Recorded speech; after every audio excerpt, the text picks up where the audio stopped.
Here we go. Welcome to episode 13 of Jackal's Wrestling Entertainment Pod. As always, I'm Caleb. Jeremiah.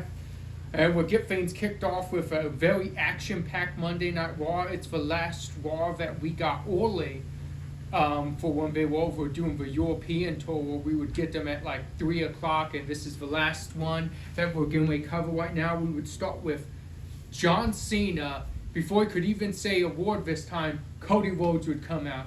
So it would end in a big back and forth, a lot of shots taken, and then Cody would be standing tall. What did you think of this whole promo, this segment? And then after you answer that, I have another question for you. I thought it was very good. I think this so far, promo-wise, may have been the best back and forth between these two we've seen yet. Cody, comes out, like you said, cuts off John Cena before he even gets going, goes and says, gives up his own shortcomings, thinking John's going to go there, but no, John Cena went in a completely different direction. Cody fired back. John Cena at one point turned the crowd against Cody by going in, instead of, like he was talking about a week before, they put each and every fan on blast. This time it was Cody he put on blast. But no, great promo, and I don't know how that does not get you hyped up for WrestleMania, between that showdown between these two. So here's the question I have for you. If this is, because we're seeing online, we don't know if it's true, but we're seeing that this is the last John Cena scheduled appearance we have before WrestleMania, how do we keep this rivalry going if it's just Cody Rhodes and there's no John Cena there live and in person? That's a tough question. I mean, we've seen Cody, he's done a good job of carrying it at times, even after Chamber, before Vera. I don't think Rock's going to be making any appearances anytime soon, but maybe John Cena don't have to be there unless, he could somehow tape a video since up on the Titantron and maybe do that to keep things going. I don't know. It'll be very interesting. WrestleMania is just less than 2 weeks away. So Cody just has a couple weeks, if so, to just keep it going himself. But you could do some things up on the Titantron, possibly John Cena sending messages. Here's one good thing I think about you. I think Cody is that type of guy that if a guy's there or not, he just has the ability to talk you into the building, talk you into this match with no one there. We saw him do it a few times before his big matches with Brock Lesnar. When Brock Lesnar would be there, we saw him do it on times Roman Reigns would be there leading up to WrestleMania. So I do think if Cena isn't there and you don't have Titantron videos, like you said, that you do have one of the best at talking everyone into the arena, so to speak. Yeah, exactly. I mean, and kind of odd, but you can go back to Cody can now do with Cena what Cena did with The Rock years ago. That's true, and now it's odd how the tables turned. Next up, we would see, everybody's wondering, who's the New Day going to verse? And the UK crowd got the huge surprise when we had the New Catch Republic of Pete Dunne and Tyler Bate. What'd you think of this match? I thought it was high-octane match. Yeah, no, I mean, it was a great match. Tyler Bate don't look like he's missed a beat at all since being hurt. It's kind of interesting to see, is Pete Dunne a face now? Is he...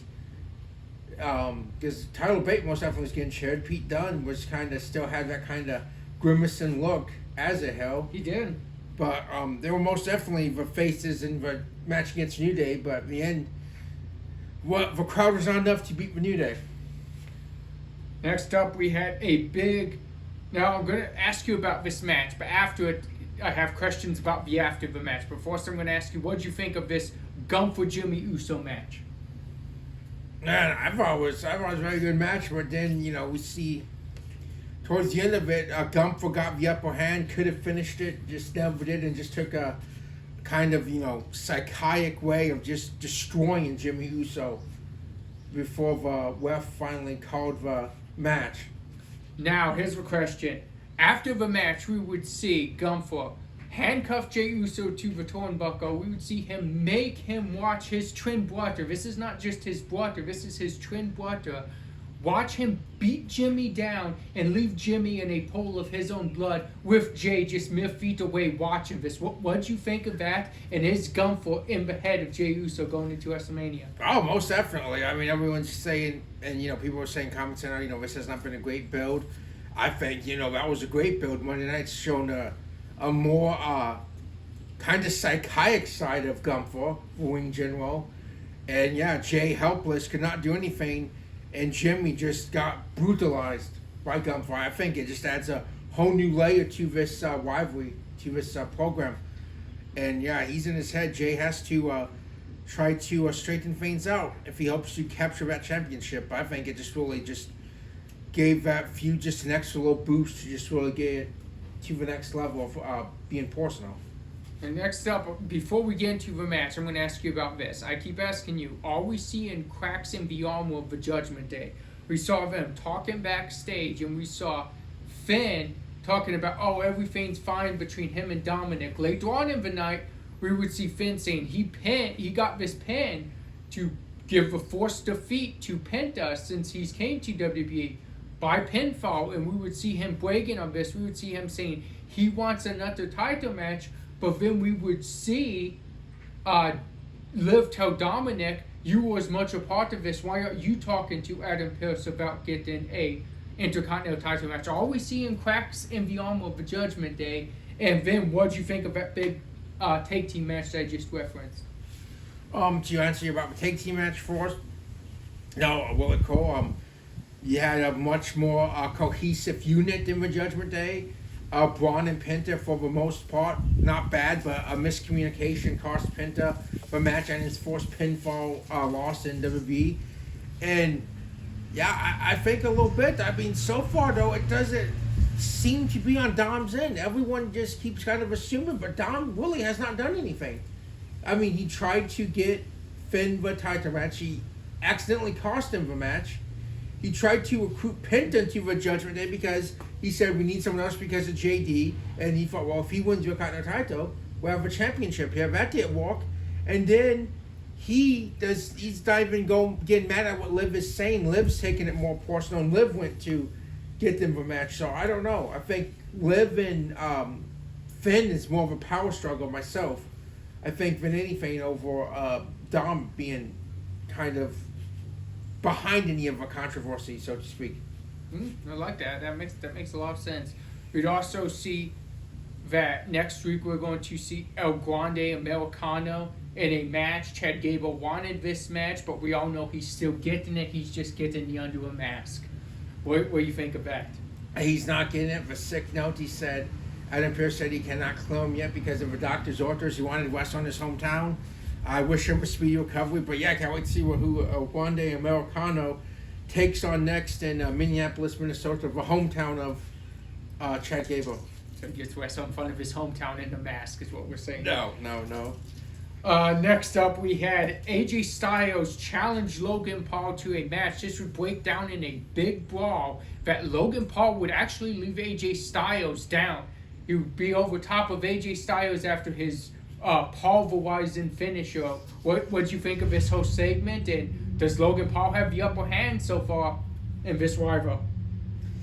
I think so. I mean, you think about every time Styles has kind of wanted to, Styles says he's going to call him out or this or that, it seems like Logan Paul's got the jump. I mean, he wanted to call him out in Madison Square Garden. Logan Paul came out forced. Styles did come out forced this time, but Logan Paul, came out, and eventually he got the UK crowd going and saying that he don't wrestle for free, they don't deserve to see him. But here you got WrestleMania, like you said, his finish on AJ Styles, and I think low key, I think we're going to be in for a possible show-stealing match at WrestleMania myself. The ability of both AJ Styles and Logan Paul should be a very entertaining match. 100% agree with you on that one. Next up, we have the big movie of Monday Night Raw. We had the main event. You had women's champion Io Sky in one corner. You had Rhea Ripley in the other corner for the championship. But the big thing was the referee was not just a normal referee. You had Bianca Belair as your special guest referee. This match was chaotic, and it would end in disqualification with both women multiple different times each hitting Bianca. What'd you think of this, and where is this leading to? No, like I said, a very chaotic match. They both, eventually she ruled it no contest. And I mean, Adam Pearce says one-on-one, but I honestly would be surprised if this is somehow not the triple threat. I mean, how can you go into WrestleMania and leave Rhea Ripley out as she's sitting right now, the odd woman out? But she laid out both champion and number one contender to finish Raw, so I don't know what happens, but there was no way, I don't see their way being where Rhea's not in the match on the card at WrestleMania, so some way, somehow, I think this is going to be a triple threat match. I like that. I just want to, before we jump to NXT, just want to give a big shout out here to just for breakdown. There's a reason why I do these interviews as like an interview, because this guy is a wrestling encyclopedia. That's why we have him break it down, and his opinion and his stuff on wrestling is spot on. So I just want to give a big shout out to Jeremiah over here. Well, thank you. I appreciate that very much. And you as well. You're a great host, great producer. You know how to conduct this, like you said, in an interview format, and make it very interesting, make it going, fast-paced. And I hope anyone who does watch this or listen to it to enjoy it. We just try to, we love wrestling. We just try to share that with people, give all insights. And, you know, if anyone would ever comment or give feedback, we'd appreciate it. Yes, and also just letting you guys know, it's like it's not, you don't have see all the negative about wrestling. You don't have to look around and say like attack wrestling shows. We're trying to show you guys that there's so much positive about it that you can just watch wrestling, sit down, long day of work or whatever you may do, and just enjoy it for what it is, and enjoy the cool part of just being a wrestling fan. Exactly. That is 100% well. Yeah, there's no reason just like people, like I said, so negative and hate on everything and bash this. No, just everything may not be great, and you can say, okay, well, this was okay, I would have done this, maybe that, but just to constantly, you know, just be, I'm not, for those people, constantly be like that, nah, there's no need to be like that, and if it upsets you that much, then just watch something else. Yes. Next up on NXT, we kicked off a show, like, big, not even expected. I don't think anyone expected Stephanie Valcour to vacate her North American Women's Championship, but she did. That's how we started the show, and we found out we would have ladder match qualifiers for a huge stand and deliver ladder match for that title. What did you think of this?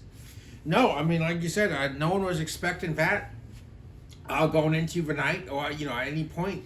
You just kind of thought, you know, we were talking last week how we thought maybe she'd have two title matches at stand and deliver, but you know, she said her and Ava came on this decision just to really give the belt the respect and spotlight it deserves, to not be secondary, being held to the World Championship. So you have to respect that, and then, you know, first you do that, and then you have Jordan Grace, Carl Horshaw, Jada Parker still, you know, saying, hey, I want the championship. So it's going to be very interesting to see how that goes. And just a shout out to Jordan Grace, that guy just went flying. I'm, you know, just to see the extra of a security guy, he just went flying over those ropes like a cruiserweight. That's true. Next up in the night, we had our first of women's qualifier matches on this past NXT, which was Zarya defeating Lash Legend. What did you think of this match between these two powerhouse women? Oh, I thought this was awesome. I thought it's like kind of, well, almost in a way for these so far these North American title qualifiers, we're getting a little glimpse of like what could have been on a pay-per-view or a big film match like we did for the Elimination Chamber qualifiers earlier on Raw and SmackDown, because like I said, two powerhouses. I mean, a dream match that we just got unexpectedly on NXT, and I thought it was very good. Lash Legends, you know, awesome, and Zarya, I think that I can think of one-on-one might be her biggest victory so far on NXT, to my knowledge. That's true. Next up, we saw Hank and Tank drop another one to New Corner Catch Crew. It seems like we talk about this every week, but what can Hank and Tank do to turn this around? It just seems like they are, each week, they're trying to figure something out. We saw the little pre-deadly skip before they went out. We're seeing this, we're seeing all this different stuff, but it just seems like none of it's amounting to victories. What do they need to do? How do they figure this out? I don't know. They're in a slump, most definitely. I mean, they're trying the Hardys, they at work, the Guns, they at work, Pretty Deadly, they at work. I mean, is there something they can do? Can they save this, or is it maybe it's just not meant to be for Hank and Tank? But no quarter catch crew. Haven't seen them in a while, and I see them back in action. No strangers. They were the Hotties were torn match before the Fraxia match to, WB NXT debut. But yeah, they got the win, and Hank and Tank. It's not clicking. Something needs work. Something needs click. Next up, we would see a big three-way promo where you would see Trick, Javon Evans. They would be interrupted by Oba, and it would break into a brawl. But during this brawl, Dark State would come out. They would take out all three men and stand tall over them. And I also just want to point out the Tony D'Angelo. That was this past week, right? Yes. For Tony D'Angelo, before this, so a little bit before this, he had like a profile on all of Dark State, like going through who every one of these guys are, because you keep seeing online people's like, oh, well, we don't even know who these guys are, and we have no clue who any of these guys are. He gave you a backstory on every one of them, kind of telling you their personality types. I think that was just great storytelling. But then you would see that come into play, as you would see all of these men mauling on main event of Stand and Deliver. What do you think of that? No, I agree with you 100%. Like you said, it's just that backstory. It's like, everyone was questioning. It's like when, you watch a movie and, it's the beginning of a movie and they're going through and they're naming the team off and they're like, this guy's like this guy's like that. And, it just gives you the information you need to understand these guys, have a reason to be invested in them. And I think, like you said, that was great. And yeah, like you said, these four guys attacked and laid out the main event for the upcoming Stand and Deliver pay-per-view, which is, huge for them, and just shows you that, wow, they're not playing around. They're going right now. Anytime you look at the world champion, you have to say that's the biggest dog in the yard. And they just jumped that biggest dog in the yard and his two number one contenders. So these guys mean business, and I think this is, in my opinion, the best we've seen from them so far in their one this past week. I agree with you. I could agree more. Next up we had was most definitely on the list for match of the week. It's on that list. There's other matches on there too, but we had Roxanne Perez versus Kiani Jordan, and it was a really good back and forth match, and we saw, surprisingly, Kiani Jordan picked up the victory. What did you think of this match? Yeah, again, I'm with you there. Awesome match, and yeah, it's like I said, you just getting these really cool matches so far for this for these qualifiers. That, like, you could have seen on pay-per-views or even main events of NXT. We had two really cool ones that were not the main event. And yeah, Kalani Jordan, huge, I think, her career victory, even though she didn't get the title in this match, or was a title match still, I think that's her biggest victory I can think of over Roxanne Perez. And you have to wonder, we've been saying it for a while, and she won't be at Stand and Deliver now. Is Roxanne Perez, was that the last we see of one in NXT?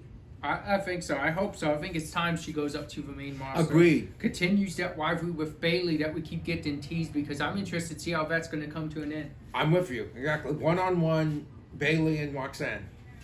And next up, we had a huge surprising title change. We had Ricky Saints win the NXT North American Championship by beating Sean Spears. After the match, All Ego Ethan Page would come out and lay out Ricky Saints, so the celebration was not long-lived, but he is the new champion. What did you think of this match and just the whole moment? No, I thought it was an awesome match. Again, like a big fill. Like I said, this could be on pay-per-view. I think a lot of people thought, we were even talking about it last week on the show, this is setting up Sean Spears, Ricky Saints, Stand and Deliver. And, no, like I said, I was not expecting, maybe it's going to be a DQ finish or this or that. I was not expecting the title change to happen. Awesome moment. Shout out Sean Spears for being a veteran, being a consummate professional, being a transition champion, so to speak, just to kind of, he took it from Tony D'Angelo, had it for maybe a month, and then just to, come out there upon a great match and really help Ricky Saints, with the momentum he has already, look like $1,000. And I thought, like we were talking, I thought Ethan Page was done maybe after the Javon Evans match. We saw the fame of Andre Chase last week, but this is huge. he jumped Ricky Saints, and now it's setting up, stand and deliver Ethan Page and Ricky Saints for the North American title. Two of the fastest guys in NXT's history to debut and then win a championship are now going to be vying for a championship at Stand and Deliver. Not official yet, but I think we all know what's going there, and I cannot wait for that match. No, I'm with you. It's going to be a big one. Now we have SmackDown. SmackDown's in Chicago, and what else would you do but start the show off with CM Punk? He hyped the big WrestleMania triple threat, and then he said that he wants the favor that Paul Heyman owes him. He wants it, and he wants Paul's answer on if he's going to get that tonight, hyping what we would see later on with him, Roman, and Seth. So what do you think of this opening huge CM Punk promo? Oh, no, I thought it was awesome. Like I said, it's Chicago. And, it's you kind of like go back and forth on shows leading into WrestleMania. We've seen all of them go on this rivalry's been between Raw and SmackDown. But no, I mean, it's like I said, you got the crowd hyped up. You got CM Punk there. He's happy, rightfully so. Very deservingly to main event WrestleMania. But like he said, he's earned it. And then, like Paul wants to know Roman's on his way. And Punk's like, well, I'll tell you tonight in front of Roman when Roman gets here.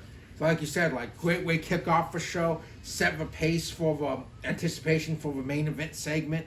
Like we've seen, for the last 3-4 weeks, these three individuals be in that headline segment, and I'm not complaining at all about that. I cannot wait for this triple threat match. But no, great way kick off the show. Chicago loves CM Punk. Except we have a big debut everybody's been waiting for. It was teased for weeks. Everybody kind of figured, but last week it was announced for sure it was Rey Fénix. And we got, surprisingly, Rey Fénix against Nathan Frazier. What did you think of this match? Oh, I thought it was an awesome surprise. I mean, they never announced an opponent for Rey Fénix. It said his debut. I didn't know who it was going to be. But Nathan Frazier was a nice surprise. We know he can go. It was like, a few weeks back when Axiom was a surprise. Him and Gunther was a surprise match. And, no, I think a great match. And a win that really solidified Rey Fénix. For those who may not be familiar with his past, he just beat a current NXT champion, would have tag teams, and someone the audience very well knows. So I think that was an awesome debut. Next up, we had LA Knight against Tama Tonga. What'd you think of this match? Is this a way? Did this spotlight Tama Tonga? Do you think? Did this show that he can not only be a tag team guy, but he can also be a singles competitor in WWE? Oh yeah, most definitely. I mean, awesome match. It was not the quick matches back and forth. LA Knight eventually did pick up a victory, but no, I think it does show like Thomas kind of has his own niche. He's paved his own way. A man of few words, but just like he has that unpredictability to him. You don't know what this man's going to do. You don't know what he's thinking. He has that element of danger to him.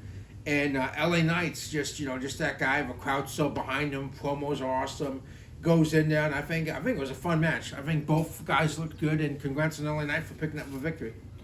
I've been waiting to ask you about this one. This next thing, this was a Wade Barrett supposed to interview Charlotte and Tiffany Stratton heading into this WrestleMania match between them.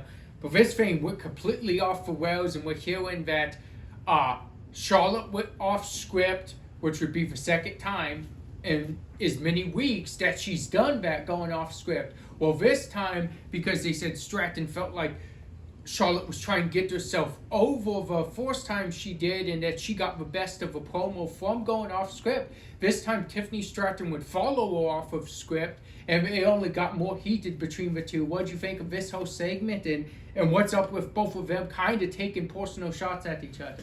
I don't know. We've been talking about the fantasy warfare, a dream match that we're getting to see now. Charlotte's a legend.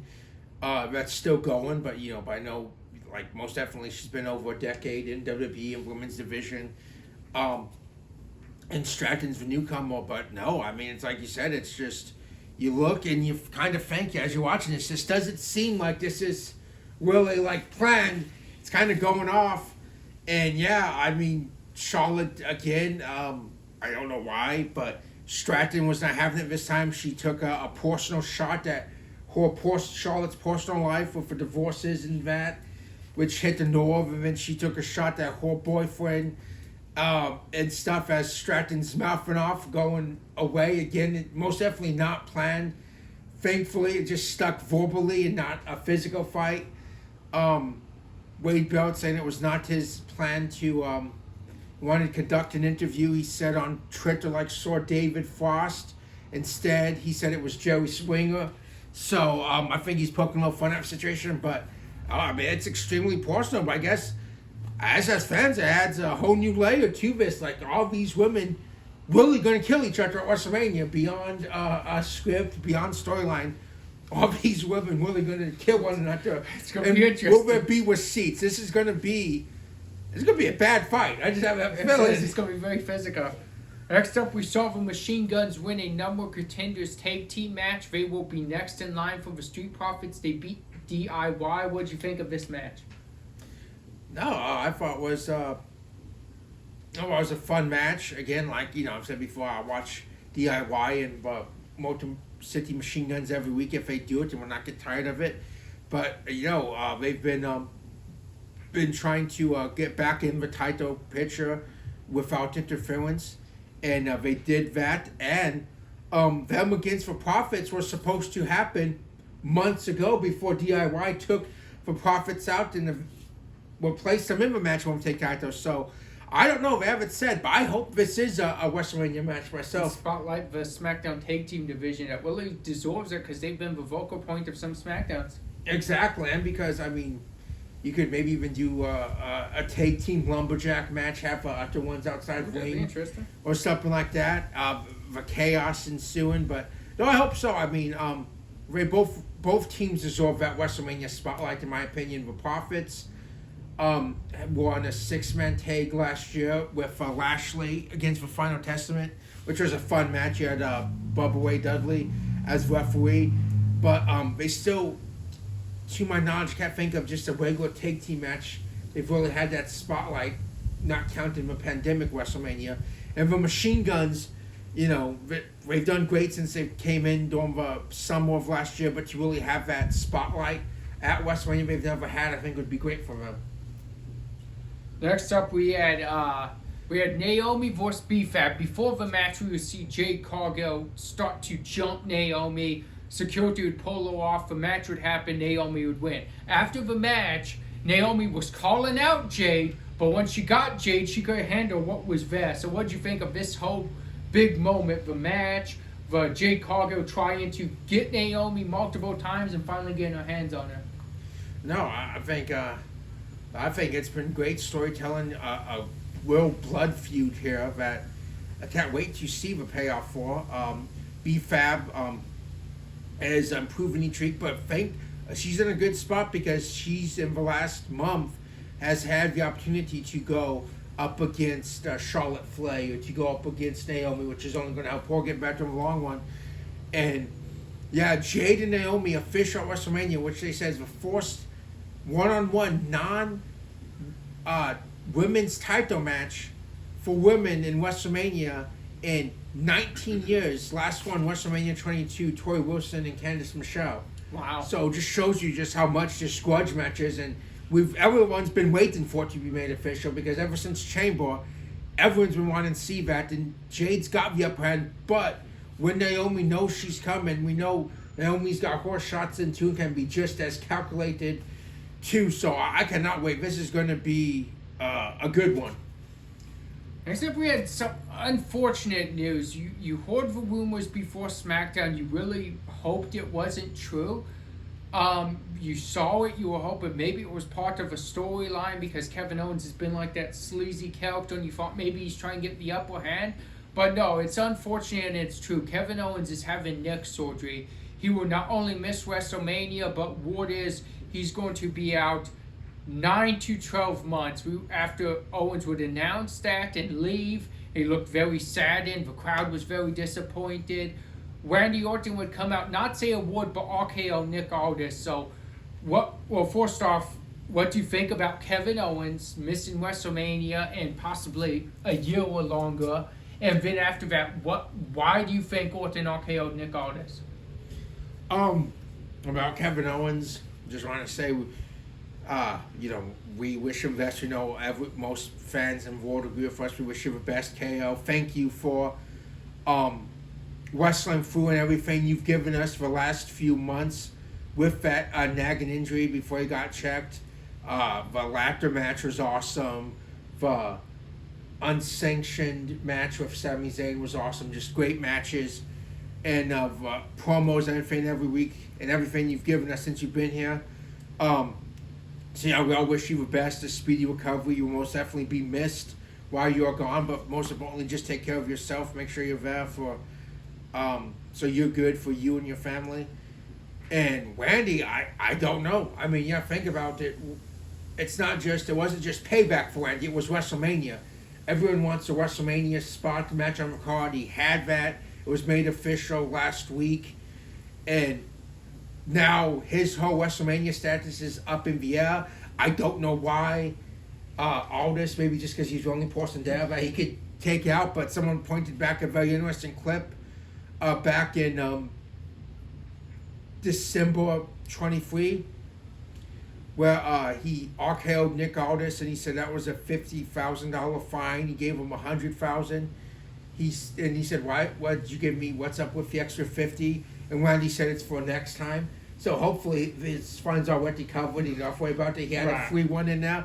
But no, I don't know. It's just be very interesting. Hopefully there is a story or match can put in place so Randy does have that WrestleMania match, WrestleMania moment.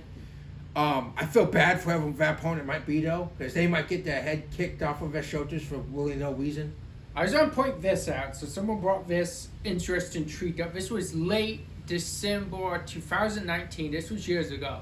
But WWE.com was on Twitter, and they were putting up, who do you want to see taking on Aleister Black?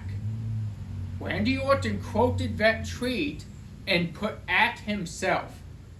So I just want to say that that's been discussed, and we believe that Aleister Malachi, whatever you want to call him, has been signed by the WWE, and we believe that's what those 4 something smoke promos are. Maybe it's for something earlier before WrestleMania. Maybe we get that dream match. That could be. I mean, even if it was planned for after WrestleMania with recent events, they could pull it up, and it would be a huge match because everyone was looking forward to this match. You went back and forth for months. So I mean, they will have a story behind it, but you have still a couple weeks he can appear. It could even be Randy has an open challenge at WrestleMania and he appears, and you get that like you just said, dream match. And sometimes that works too. I mean, Rollins going into WrestleMania 38. Who's going to be his opponent? What's it going to be? No build up, no story besides Rollins doing everything, and then Cody would be the surprise. So I don't think anyone would be disappointed if Aleister is somehow fit into that when we get that match at WrestleMania. That's most definitely a WrestleMania worthy match. Like you said, that would be a dream match. 2 dark characters, so to speak. Next up, we had this bash of monsters. You had this huge monster brawl, and this match were everywhere. It was brutal. It was exactly what you expected. It was a last man standing match. Number 1 contenders for LA Knight's U.S. title, and we saw Jacob Fatu pick up the win. What did you think of this match? This huge monster fight. Oh, it was awesome. It was extremely fun to watch, and like I said, just 2 monsters going at it, like Godzilla and Kong. And Jacob Fatu got a very impressive victory. I mean, he took a lot of damage too from the Monster Among Men, and eventually upped him to secure a victory. And now Jacob Fatu has his 1st ever WrestleMania match, a one-on-one United States title match against LA Knight. So, I mean, I don't know about you, but I cannot wait to see this match at WrestleMania for the U.S. title. Yeah, I'm down for this match. Except we have the moment everyone's talking about. You had the Roman come out, Roman talking about what Paul's saying about he was going to answer when he was there. You'd have Seth come out, you'd have CM Punk come out, you'd have Seth telling Roman that you can't trust Punk, he's going to do something, and you can't trust Paul either, and Paul's going to screw you over. Seth was trying to tell him, and it would end with Roman, when they found out that was Paul to be in Punk's corner at WrestleMania, Roman looked at his wise man, Paul Heyman, and he said, tell him you won't be in his corner at WrestleMania. And Paul Heyman looked back at Roman Reigns and he said, I can't do that. And then CM Punk ended up hitting the go-to sleep on Roman. What'd you think of this just really, really awesome moment heading into WrestleMania? Well, like you said, extremely awesome moment because, Roman did not get there till Roman shows up right before he's going to go out. Paul told Punk, wherever he is, you have it. I just want to know where he is. So he, by no means, he was not going to go back on his word and tell him down, and Punk tell him a story of why it was dating back to a night in December of 2006, almost 19 years ago, of why this moment was, why this favor of that much history between these two men, long before the other two mentioned opponents were in the WWE. And like you said, Rollins tried to, in some ways, as much as he hates Roman Reigns, be the voice of reason to Roman, warning him, and Roman did not, listen to it. And like you said, it unfolded how it did. Punk got the upper hand on Reigns, and Rollins just has to be that guy, and I don't blame him, laughing maniacally, saying, I told you so, I told you so, I told you it was going to happen. And then Reigns is laying out, and we end SmackDown with Punk looking over at Rollins and stuff. But no, great. And it's like now, pretty much, he said, I can't say no. He pretty much said he's going to be in CM Punk's corner. It's not a wise man. It looks like it's the voice of a voiceless. Again, yeah. Yeah, so what? I don't know how Reigns reacts to this, how he responds. What goes on after Mania? Does Paul stay with Punk after Mania? That's a great question. And Rollins told Roman, you should have let me take him out. You should have let me not get to this point. And maybe now Roman's regretting his own actions and not listening to his former architect.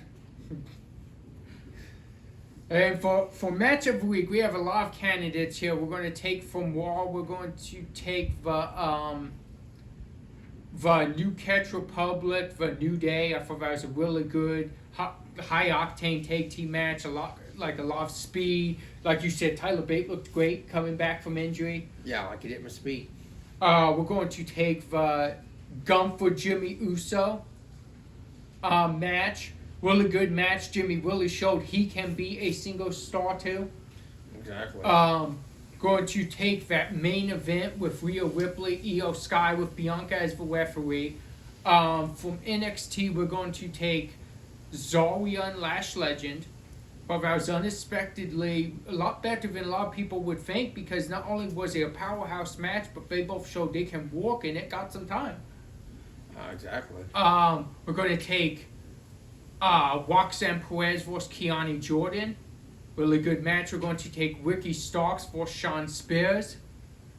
From SmackDown, we're going to take that Last Man Standing, of course. We're also going to take the Machine Guns DIY. And we're going to take Rey Fénix's WWE debut against Nathan Frazier. For what I think the match of the week was, and just because, as I was saying before, it was just a huge clash and just destruction and things destroyed, just domination everywhere. I'm going with big Last Man Standing with Braun Strowman and Jacob Fatu. Yeah, exactly. That, like I said, that was an awesome one. That was a fun one. It's exactly what you'd expect with these two monsters. But then for the MVP of the week, we're going to go an NXT superstar here. And it's not only because, well, he's the MVP of the week, but just the first month he's had in NXT. I'm going to go Ricky Saints. That man has had a tremendous just first month or so in NXT. Already a champion. Just weeks into it. This man's already putting himself as one of the top stars on NXT. I think Ricky Saints is very deserving of the MVP of the week. And I agree with you. Like, they say, whoever it is, he has it. And we're seeing what he's doing in NXT, and it's just for the beginning. He's going to be a huge star, I think, for years to come. He's just, like you said, awesome first month. What do you have for our fullback match? So our fullback matches, we're getting ready in less than 2 weeks from today. On WrestleMania Saturday night, we're going to see a main event between CM Punk, Roman Reigns, and Seth Rollins. So I figured why not better fullback match than Punk brought Rashod in. Rashod's been mentioned heavily in this, but why don't we go to the one and possibly only ever time this happened? We go back to July 2016. Right after the draft, forced brand split in like 6 years, I think, 6, 7 years. And we go with Dean Ambrose, now John Moxley in AEW, defending the WWE Championship against Seth Rollins and Roman Reigns in the show triple threat match, where awesome match, and Ambrose would walk out as still champion. And I just think, makes sense with what's currently going on. I agree. I think that's a great match, and like you said, it goes towards a lot of what we talked about with CM Punk, Seth, and Roman. And it's like, again, we've talked about just like enjoying wrestling. People's complaining, oh, it's a triple threat for nothing at WrestleMania. But when have you possibly ever had a triple threat of this star caliber? It doesn't have to be for anything. It would be like, say, back during like late 2000, before the 2010s, 2008, 2009, or 2010, having like Triple H, Shawn Michaels, and The Undertaker, and putting them in a triple threat and saying, well, this is because these guys are going after each other, but it's not for a title, but it's for The Undertaker's streak. It'd be almost like having that. You don't need a title for these three. No, exactly. Agreed 100%. I mean, they're all just such huge stars, just such distinct characters. And I even saw someone made a good point. They said, everyone's playing, like you just said, something that doesn't need to be for a title. They said, we know, and, they didn't say this, but, we know what CM Punk is. CM Punk's awesome. He's a future Hall of Famer. But another point they made is Roman Reigns nor Seth Rollins at this point in their career need championships for matches, need opponents. The championships are awesome. We're not taking a shot at that. But someone said even sometimes the championship belt itself might benefit more by being on one of these two men than them from having a championship, because they're just such established stars. The Tribal Chief for Roman Reigns, Seth freaking Rollins, just this over flamboyant, just, enigma that he is, and the force that Roman Reigns is, and CM Punk, one of the best to ever do it, still can go in the ring, and one of the best promos of the last 20 years. And I also want to say, as we get ready to close this show, congratulations to CM Punk on that WrestleMania main event, because with the career he's had, he deserves it and he's earned it. Exactly. And as a CM Punk fan, going back as a kid, especially the summer of Punk, the pipe bomb and all that, it's awesome to finally see the well-earned and deserved WrestleMania main event. Thank you for joining us. We'll see you guys next week.